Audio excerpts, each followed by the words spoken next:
Bonjour à tous et à toutes, bienvenue sur le live. Bon, aujourd'hui ça va être un live où on va parler un petit peu de tout ce qui est évolution de nos rivières, de nos cours d'eau.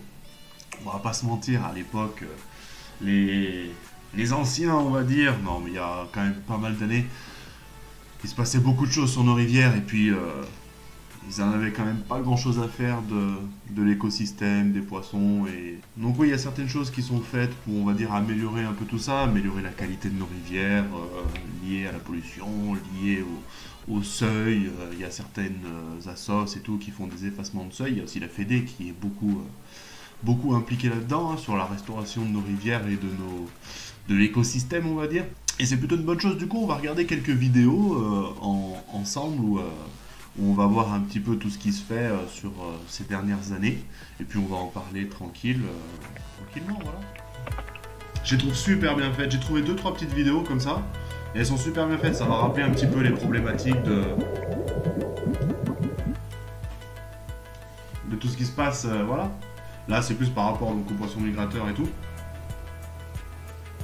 Installez-vous, installez-vous.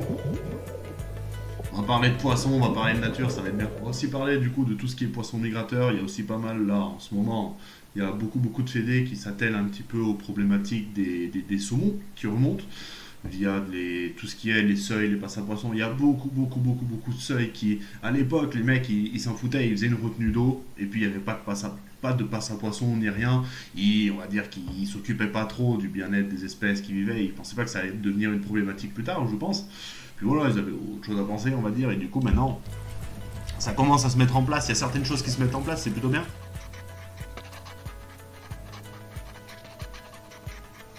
Oh, c'est bien dit, ça. Il y a certains seuils qui empêchent les poissons de remonter. En plus, il y a des sédiments qui viennent colmater les fonds des rivières. Quand il y a un barrage, tous les sédiments viennent s'accumuler. Ce qui va permettre, ça va colmater les sols. Du coup, ça va devenir des sols très... moins, comment dire, moins... Enfin, ça sera plus les bonnes granulométries et tout pour que les poissons puissent se reproduire. Et du coup, il y a beaucoup de rivières qui ont littéralement dépéri. Et heureusement, ça commence un petit peu à s'en rendre compte. Et il y a certaines choses qui sont mises en œuvre pour arranger ça, on va dire. Intéressant, on est au 63. Oui, c'est sûr que c'est... Enfin, tu vas voir, on va en parler. Je sais pas si vous... Là, on va dire c'est des problématiques très larges. Je pense que tout le monde est plus ou moins au courant. Tous les gens qui sont qui connaissent plus ou moins la pêche et les rivières savent à peu près ces problématiques. Mais voilà, c'est question de faire un point. C'est la nouvelle année, on est en janvier. Je me suis dit pourquoi pas faire un live où on voit un petit peu tout l'évolution, on va dire. L'évolution de tout ça. Là, ça va plus être focus sur les zones humides. Là, la petite vidéo, c'est-à-dire 3 minutes. Zone humide, agissons.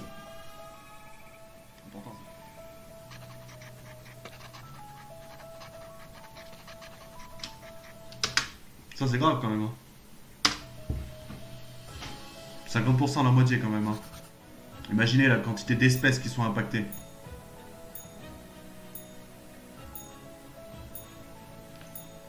Voilà, bon bah alors on voit clairement toutes les problématiques qu'il y a en ce moment. Hein. Tout ce qui est urbanisation et tout, hein, les gens qui viennent habiter littéralement à côté des fleuves, dans les zones inondables, où du coup on va bétonner les rivières, l'agriculture intensive avec les pesticides et tout ça. Hein. Heureusement ça aussi, ça commence à être réglé, hein, toute l'intensification de la production forestière. Et aussi maintenant, il y a aussi les coupes de forêt. Je ne sais pas si vous vous en avez rendu compte, moi j'habite à la campagne, maintenant il y a des hectares et des hectares qui sont rasés. De plus en plus de bois, enfin bref, c'est super important quand vous avez votre rivière, donc il y a la ripisylve, donc c'est tous les arbres qui vont longer la rivière, ce qui va permettre de tenir les berges et tout. Ça aussi pareil, c'est tout coupé, voilà, il y a beaucoup de problématiques comme ça qui sont voilà, l'aménagement des cours d'eau, le prélèvement d'eau, les aménagements portuaires, l'extraction des matériaux. Hein. Voilà, clairement, quand vous voyez des pelleteuses qui vont creuser dans les rivières, en général, c'est jamais bien bon. Ça, par exemple, voilà. Là, regardez, moi, il y a un truc que je comprends pas. C'est, bon, là, vous voyez, en vrai, ça va, les habitations ne sont pas trop proches des lits, des rivières, on va dire. Mais maintenant, les gens, pourquoi, on ne sait pas, ils vont s'installer ici, sur les bords. Et puis sur les bords de l'autre côté, puis limite même presque au milieu, tu vois. Et après, ces gens vont se plaindre que quand il y a des crues, parce que des crues, c'est tout, il y a des crues décennales, millénales, centenales, donc il va y avoir des crues à espacement régulier, et ces gens vont pleurnicher parce qu'ils sont les pattes dans l'eau. Mais par contre, ils se sont pas posé la question de ah, est-ce qu'on n'empiéterait pas un petit peu sur le terrain de la rivière, hein? Bon, faut peut-être la laisser vivre. Et du coup, après, on va bétonner, par exemple. Il y a des fleuves qui passent en plein milieu des villes, hein. Je pense par exemple à la Seine qui passe au milieu de Paris, c'est tout bétonné, c'est complètement tout droit, et quand il y a des grosses crues, vous imaginez pas les carnages que ça fait, justement parce que c'est ça, c'est bétonné, du coup ça va tout droit, ça enfonce tout, et après ça a des répercussions un petit peu problématiques. Donc bon, mais maintenant ça commence à être... Ah ça par exemple, clairement, hein. Là vous voyez, là au bout d'un moment, là c'est un petit village tranquille, là c'est toute une zone humide. Moi, je vous parie ce que vous voulez, que en prenant cet exemple-là, il y a des villages. 2 ans plus tard, là, il y a un lotissement. Voilà, là, il y a un lotissement.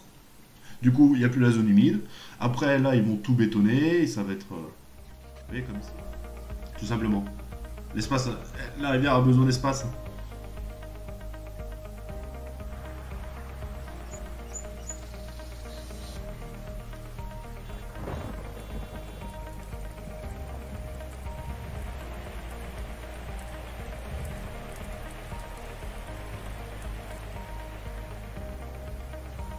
Voilà.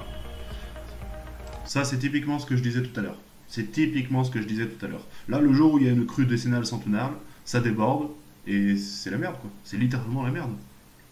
Et tout ça pour gagner 3 mètres. Hein. Et en plus, honnêtement, c'était... Merde. C'était quand même plus joli et plus agréable à vivre ici que là, non? Enfin, je sais pas. C'est logique. Et là, ben, ça va être la galère, hein.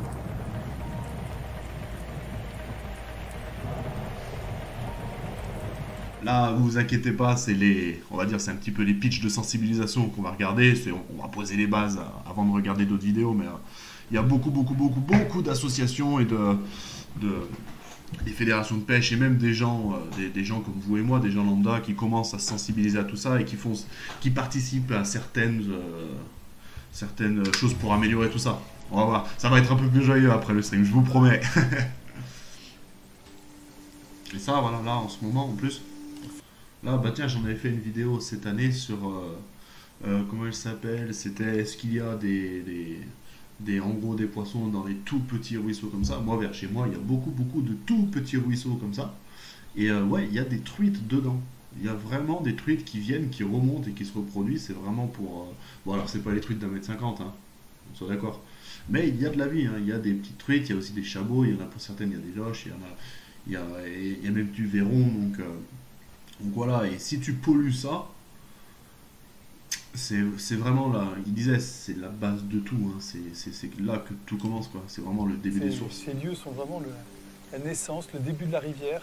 Voilà. Les eaux se rassemblent. C'est comme si... il dessine bien quand même, hein. de se concentrer... Il dessine bien, lui. L'eau qui pourtant tape ici avec toute sa force tombe vraiment sur un mur vivant, un mur de racines, mais qui a encastré, là on voit, c'est une grosse pierre qui a encastré. Si on coupe ces arbres, ça va finir par être tout droit, ça va creuser, ça va finir par aller tout droit et ça va casser beaucoup de choses. C'est pour ça que c'est tout ce qui est ripiscible sur le côté, c'est important. Tous ces arbres là, tous les arbres sur le côté, très important. La prairie, elles ont beaucoup plus de facilité à le creuser pour faire les nids pour la reproduction. On fera un live spécial frayère. Mais voilà, c'est comme ça. Si vous avez jamais vu comment une truite fait une frayère, là, comme ça, je vais sur le côté, elle va battre avec sa nageoire. Au fond, ce qu'on appelle un radier.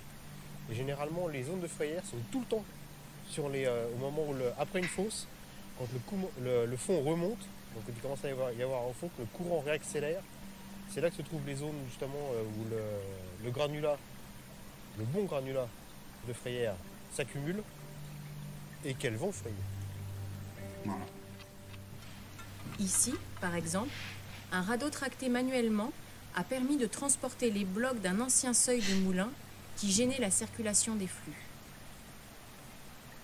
Le choix de cette méthode douce, sans l'aide d'engins mécaniques dans la rivière, a été fait pour limiter l'impact sur la population de moules perlières.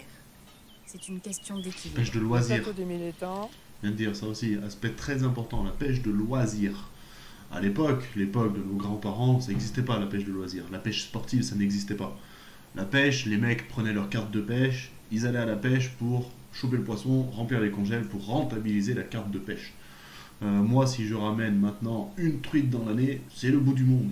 Hein. Moi, c'est quasiment que du no-kill, et il y a beaucoup de monde qui se mettent au no-kill, qui pêchent justement pour le sport, quoi, pour le truc, et voilà, et les gens relâchent le poisson de la meilleure des manières possibles.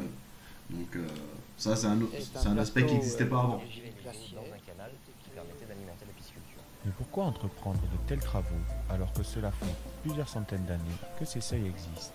L'objectif principal, c'est de permettre la continuité écologique, c'est-à-dire la libre circulation des poissons pour qu'ils puissent remonter les cours d'eau, qu'ils puissent se reproduire. Et aussi l'objectif, c'est la remobilisation des sédiments, puisqu'on est sur une retenue du seuil. Regardez la quantité de sédiments que ça a. Très importante. Sur les robots qu'il y avait à l'amont, hein, donc c'est le plat qu'il y avait à l'amont des seuils existants. Et j'espère qu'il y aura des crues qui permettront de faire en sorte qu'il y ait un désensablement global de la plate. Donc toutes ces il va la réimplanter. Hop, un petit trou, on la pose. On espère qu'il va pouvoir être colonisé par des individus. Alors c'est pas gagné, puisqu'il y a toujours cette histoire de perméabilité sédimentaire. Est-ce que les courants passent à l'intérieur des sédiments? Est-ce que les jeunes vont pouvoir s'émanciper là-dedans? C'est pas sûr, mais on relève le pari. Voilà. Et vous voyez tous ces problèmes-là. À l'époque, les mecs qui ont créé les seuils, ils disaient ils ont plus de 100 ans. Ils pensaient pas que ça allait impacter à tel point telle ou telle espèce.